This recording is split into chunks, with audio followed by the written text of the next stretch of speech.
Hi and welcome to Angling For You.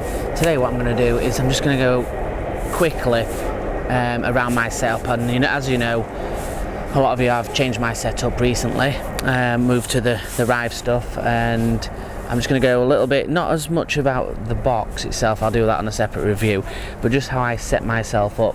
Now, this is something that a lot of anglers that I see really struggle with, and they just haven't got things to hand. And I'm not saying go out and buy the absolute best things of everything. There's cheaper versions, budget versions, intermediate versions of everything, from roller to pole to box to everything. So if you want to spend thousands, you can spend thousands. If you want to spend hundreds, you can spend hundreds. If you want to spend less, then you can spend less. So just a quick rundown. I'll stand behind the camera and do the talking part of it whilst I zoom in on the various different elements of setup. Not set up in a match setup today, just in a pleasure, quick, only 3-hour session, so it's just more about where I've got things placed. So I'm just going to jump behind the camera and we'll get started and have a quick look. Right guys, so what you can see from looking straight ahead is obviously how I've got the box positioned. I've figured out the side that I want my tray on, and it's quite contrary to most people, have it on the left hand side as the fish, the pole, the right handed, and I'm opposite to that, so I do have it on the other side.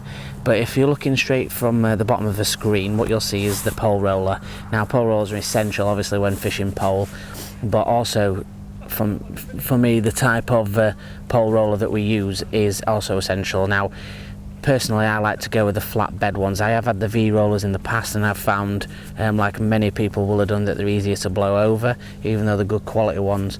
Not saying that they're not a good roller. Preferably now I have the flat rollers. So moving on from the flat roller, I'm just going to slightly zoom in. Now, as you can see, whereabouts my landing net handle is, it's directly to my hand. So when I fish pole, obviously I use my left hand on the top kit, and I use my right hand to scoop with. So as you can see, my right hand is perfectly aimed to just grab that with no problem whatsoever. Now if I were fishing a match, that would probably laid across my keep net with the pole across my right, and then if I'm fishing a rod, then obviously that moving to the left, I wouldn't have the pole sock. I would have my landing net would be just looped over the end of that leg, and I would have it straight to hand, fishing the opposite way around. Now as you can see, when the two sections of the pole in there is a pole sock. Now today particularly not windy, but I have also got a sort of downward roll towards the water, so that's the reason I've got it on today, so then it doesn't roll off the roller and straight into the water.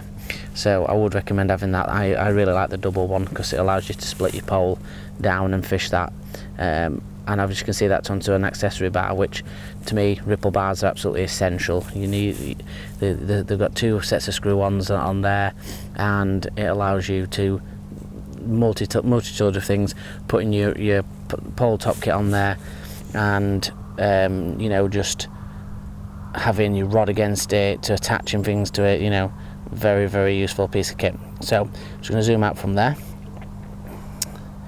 I'm just going to walk up to the box, and we'll just have a little look at the setup there. So as we can see, moving towards the box, you can see how we've got things positioned.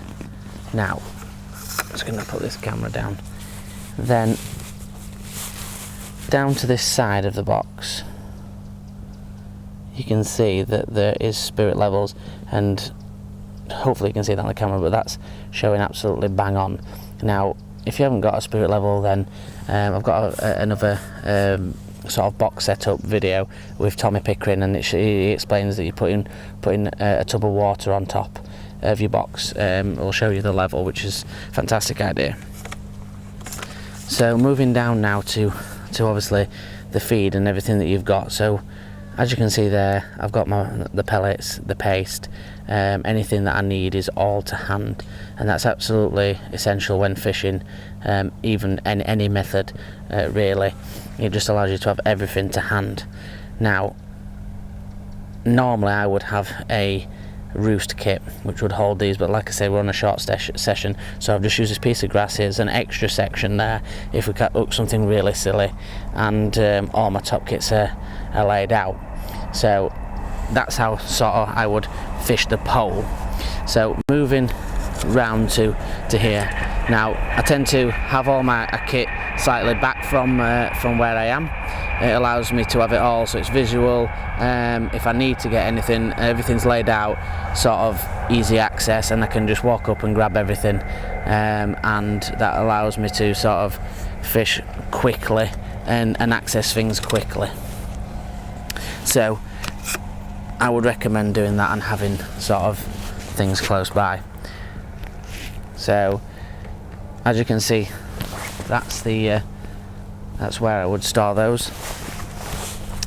And sort of just jumping back onto camera wise, it's the main reason I've just shown this is just really to show you how you need everything around you. When you're fishing, really, you need to be once you're sat on your box, stamping around, jumping around, it's all going to affect the way your fish react in your peg. You don't want to be clambering and opening and shutting and, you know, getting things like that.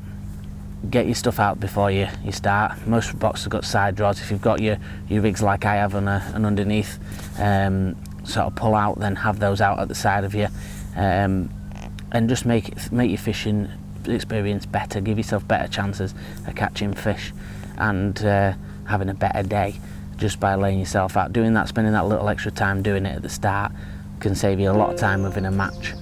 So just a little bit of food for thought. I just thought I'd run through it. A lot of people have been asking me to do a box review, which I will do at some point, and there's my setup.